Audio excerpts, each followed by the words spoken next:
السلام عليكم ومرحبا بكم. معكم وليد المسانية. اليوم ان شاء الله جبت لكم وصفه من وصفات السردين اللي هي دولمة تاع السردين بالبطاطا مرقه حمراء، تجي بنتها عسل وتجي مجمره. الله الله. وباش نعملوا هاد الدولمة تبعوا معايا المقادير وطريقه التحضير. الحاجه الاولى اللي نبداو بها، نجيبوا الكميه تاع السردين اللي نعملوها، نقيوها مليح من هذاك الشوك ونغسلوها مليح مليح بالماء باش ما تبقى هذيك المروريه اللي فيها كي نعملوها الطيب. شوفوا هنا ماذا بكم تختاروا هاد النوعيه تاع السردين الرقيقه كامل. وبالنسبه للتوابل، هنا عندي نص معلقه فلفل اسود، نص معلقه ملح، معلقه صغيره كمون، معلقه صغيره فلفل احمر، ونص معلقه صغيره سكينجبير. وعندي نص فنجال تاع الرز المبخر. هنا ما تعملوش الرز الابيض ولا الرز بسمتي، هنا نحتاجو المبخر. وعندي كميه تاع المعدنوس وزوج فصوص نتاع الثوم. شوفوا هنا هاد الدولمه ما نحتاجوش كامل باش نعملوها في الاشواغ ولا حاجه واحده اخرى نطحنوا بها. هنا غير بيدينا ونضغطوا عليها مليح. كي نحسوها بدات تولي معنا كيما الكفته، نمشيو نزيدو هذوك لي زيبيس ونزيدو هذاك الرز ونزيدو عاود المكونات الاخرين. شوفوا انا هنا بالنسبه للحوت عندي على حساب رطل نعملو فيه هاد المكونات، واللي عندها كميه كبيره تضاعف كامل المقادير. هنا مشيت نغسل يديا باش نعمل هذاك المعدنوس ونغطي الثوم. شوفوا الحوت باش تجيكم بنينه ويجي هذاك القوت تاعها ما يتنساش، ما لازمش تستغناو على الكمون والثوم والمعدنوس. هادو 3 مكونات جد مهمين في الحوت، سورتو هنا السردين. ونعاود نغطي هذاك الثوم هايدا ونكمل ندخلهم كامل هايدا بيديا. واللي ما تحبش تعمل هايدا بيديها تعمل في الاشواغ كامل المكونات مع بعض وتطحنهم.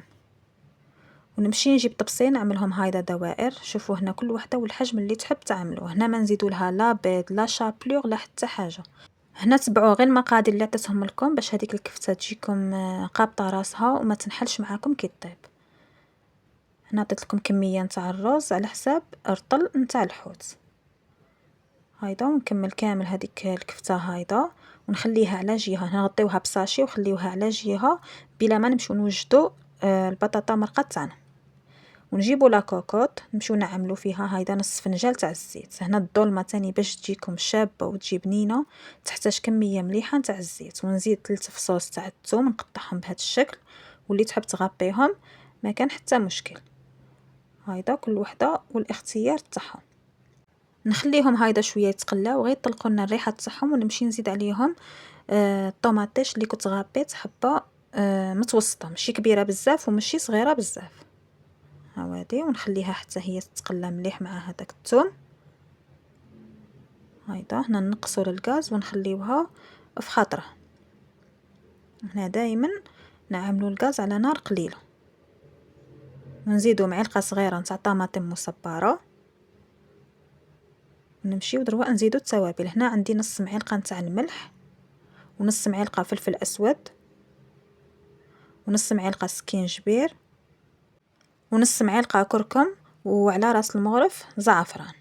هادو هما التوابل اللي نعملوهم في الدولمه تاعنا. هنا ما نعملوش الكمون، صاير حنا عملناها في وسط هذيك السردين هي اللي تطلق لنا البنه عاود في هذه المرقه.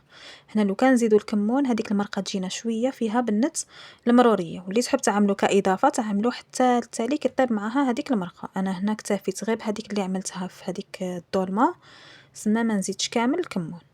كي نشوفوا هاد المكونات تقلاو معنا شويه نمشي نجيب البطاطا اللي انا دائما نقطعها بهذا الشكل هايدا.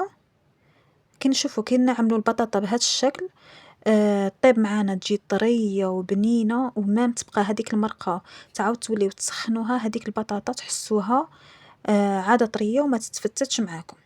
هايدا نخليوها حتى هي غير 2 دقائق تتقلى تشرب لنا هذوك المكونات، ونمشيو نزيدو عليها الماء السخون.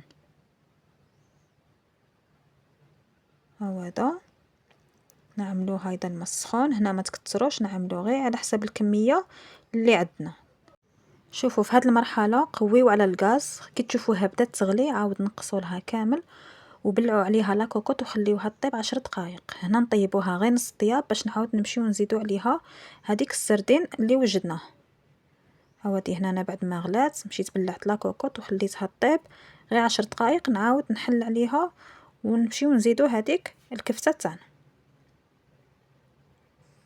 هاودي هنا بعد ما طابت. شوفوا هنا في هذه المرحله اللي يحب ينحي هذاك الثوم ينحيه، واللي ما يحبش يخليه. هنا ثاني عطينا بنه مليحه. نمشي نزيد عاود هذيك الكفته. هنا نقديو على الغاز ونمشيو نعملو هذيك الكفته تاعنا هايدا بهذه الطريقه. نعملوها كامل ونبلعوا عليها عاود لاكوكوط ونخليوها طيب على نار قليله. هنا شحال ما تخليوها طيب شحال ما هذاك البطاطا تزيد طيب مليح. هذيك الكفته تاني الروز يطيب معاكم مليح وتجي بنتها روعه وتجي مجمره ما شاء الله. شوفوا هنا كيفاش جات معايا، جات طايبه ما شاء الله. هنا شوفوا انا عبات معايا واحد 20 دقيقه وهي طيب على نار قليله. نمشي هنا نعملها في طبق التقديم ونشوفوها في آخر الفيديو. وهذا الطبق تاعنا راه واجد. كنت زدت له رشه خفيفه من المعدنوس.